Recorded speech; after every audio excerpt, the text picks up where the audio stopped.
of the stackers who are calling on a new silver squeeze for March 31st. I remember calls for March 31st. I'm one of the people who called for a silver squeeze, and this got me pretty excited and hot and bothered, and it might have been trying to lure stackers into buying gold and silver to create a price spike and then short it.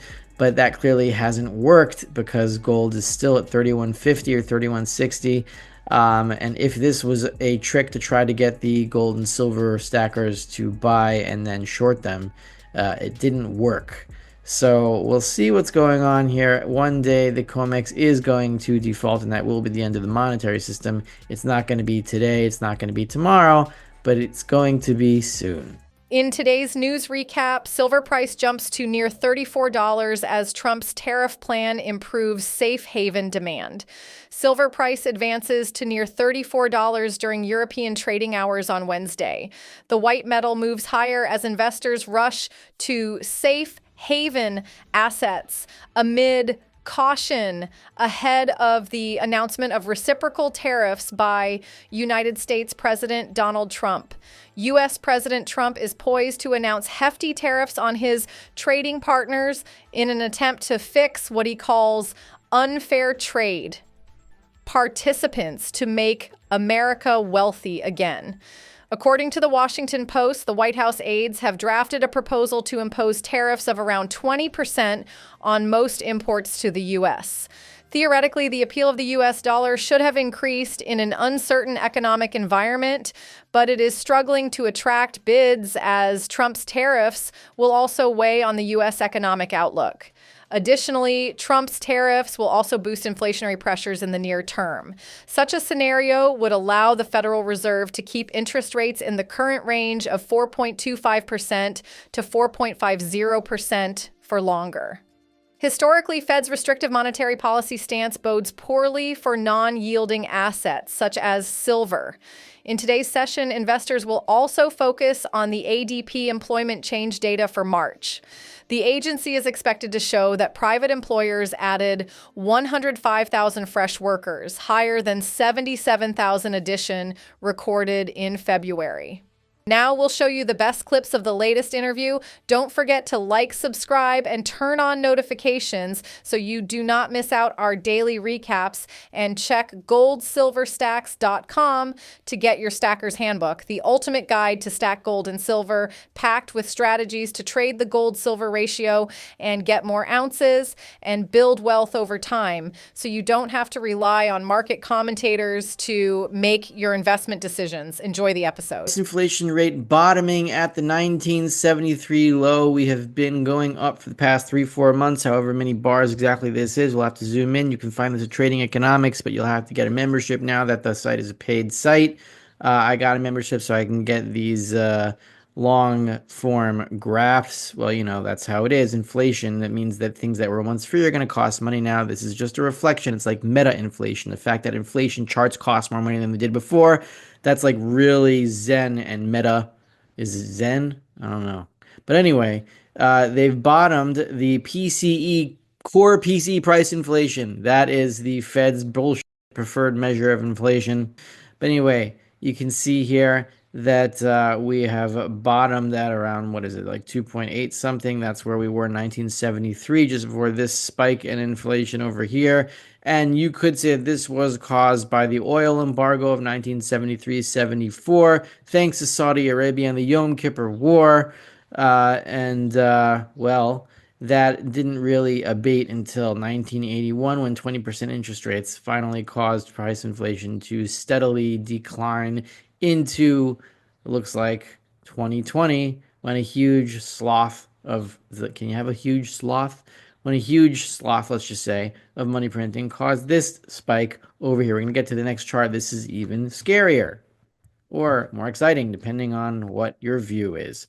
The PCE sequential price inflation, meaning consumer prices are rising at this level month to month, is at 0.4%. That might not sound like a lot, but if you look at those red circles, you can see that this level has only been matched 4 times since 1992, and only once was it exceeded, and that was in 2001 following September 11th attacks.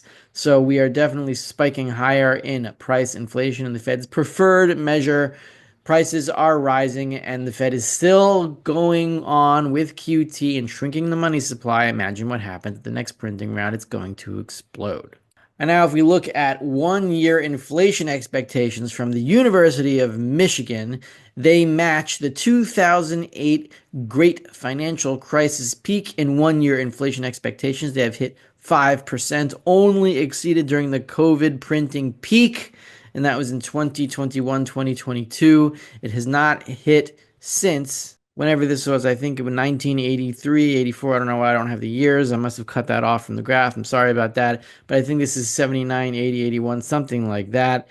These are extremely high 1 year inflation expectations. You could say that it's that tariffs or the threat of tariffs are responsible, but there's always going to be some kind of a catalyst for monetary phenomenon that are ultimately paid for by the money printing that had already happened. But look at this. This is 5 year inflation expectations. They have absolutely exploded, the highest since February 1993, as it says here on Trading Economics, the introduction on that paragraph up there. Not only that, but they are exploding higher, up from 3.4% last month to 4% now, 4.1% now. That's 60 basis points in 1 month. It has never accelerated this quickly. So yeah, consumer prices are on their way back up, and we haven't even started the final printing round yet. Now, finally, we're going to talk about one more thing, and that is blowing U.S. tax collections spark angst. In today's news recap, gold hits record $3,124 amid trade tensions. Gold continues to defy gravity, clearing the nominal intraday record of $3,124 on the 31st of March as at time of writing. In real terms, though, we are still 11% below the intraday high in today's dollar terms of $3,486. This was a nominal $850 on the 21st of January, 1980. Amidst the second oil crisis, the Afghanistan and Iranian crises, and the failed attempt of the Hunt brothers to corner silver. Gold's driving forces are still geopolitics and the growing economic and trade war uncertainty, all of which, of course, are intertwined, with markets and investors focusing on the so-called Liberation Day on Wednesday, 2nd April. Gold is still overbought and is testing the upper end of its new steeper channel, but for now, it has a life of its own as the markets are firmly in risk-off mode. Silver cleared $34 at the start of this week, but was also overbought and subsequently dropped through all the major moving averages to $33.5.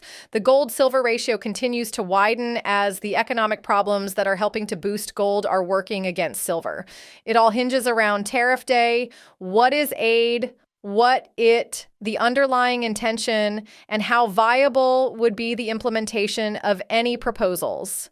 One of the president's aides is arguing for stiff negotiation and then doing a deal, while another senior aide wants any implementation to be within well-structured legal frameworks, which would add several months of lead time. The United States, Mexico, and Canada agreement had thousands of products that were exempt and just unraveling that would, in our view, be a logistical nightmare. Asian gold demand has tailed off, North American coin and Barra Re still sclerotic, but European interest is solid. Now we'll show you the best clips of the latest interview. Don't forget to like, subscribe, and turn on notifications so you do not miss out our daily recaps. And check goldsilverstacks.com to get your Stacker's Handbook, the ultimate guide to stack gold and silver, packed with strategies to trade the gold-silver ratio and get more ounces and build wealth over time, so you don't have to rely on market commentators to make your investment decisions. Enjoy the episode. People at the Treasury are getting angsty and very nervous. You can see here, this is from Bloomberg, also by Alex Harris, my favorite plumbing author. Tumult in Washington, cuts in the ranks of the IRS agents spurred by Elon Musk's Department of Government Efficiency, along with the tariff campaign that's damaging consumer and business sentiment, could be contributing to lower than predicted tax collections, experts said. Well, if people hear that the IRS is under attack and they're being disguised as a Tesla factory so that Democrats burn it down, that's a joke. I'm not encouraging any violence. I'm just relaying a joke from the Babylon Bee. Please don't give me a strike. We can see here, this is the graph of the Treasury's account at the Fed, how much money it has left. It's 280 billion. I think it's 300 billion today. It's up to 20 billion yesterday. The Congressional Budget Office on Wednesday warned about the potential for an earlier than anticipated debt ceiling breach, saying its baseline X date estimate for August or September, but noted that if the government's borrowing needs are significantly greater than projected, the Treasury's resource could run out as early as late May. That is what I have predicted on the Endgame Investor, late May, early June, judging by the rate of decline of the bank account over here. And then they have to burn through the rest of the reverse repos once the debt ceiling is raised. Once they burn through those and they refill this account, what are they going to refill it with? They're going to have to refill it with bank reserves, which is the dollars that are used for the repo market, which is going to crash until they start printing more money and another QE. And that is going to be the final printing round. It's going to start somewhere around whenever this money runs out, late May, early June. Somewhere around there. It doesn't matter if it's a little bit earlier or later. It's going to happen. It is inevitable. So this, my friends, is platinum.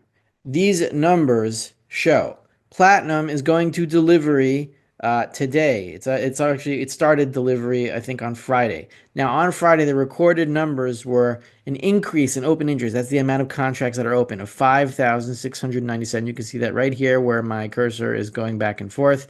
That was a closing open interest of 12,091 contracts. And that is more than the amount of registered platinum available at the COMEX vaults. So if these numbers were accurate, that would have led to a default or the necessity to bring in platinum from overseas to satisfy deliveries.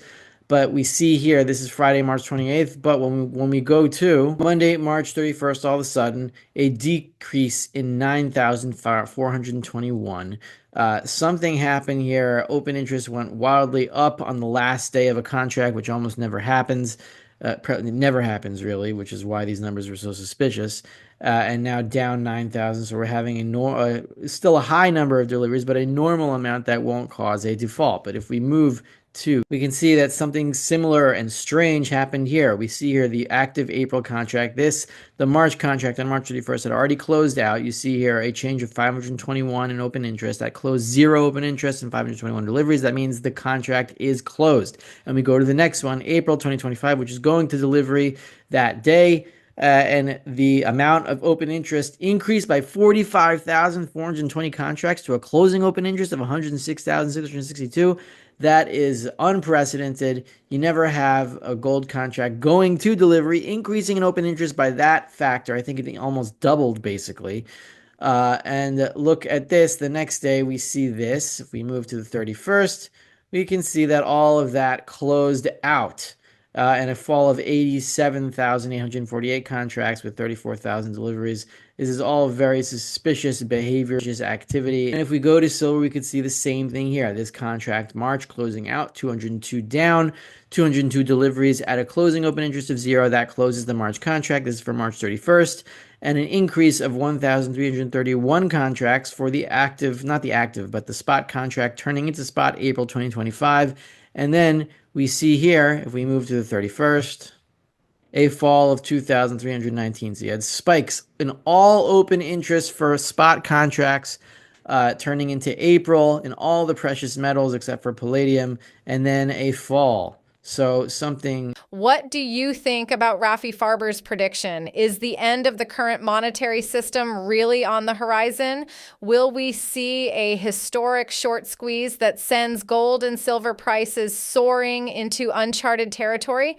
Let me know in the comments. Drop your most honest price prediction for both gold and silver over the next 12 months.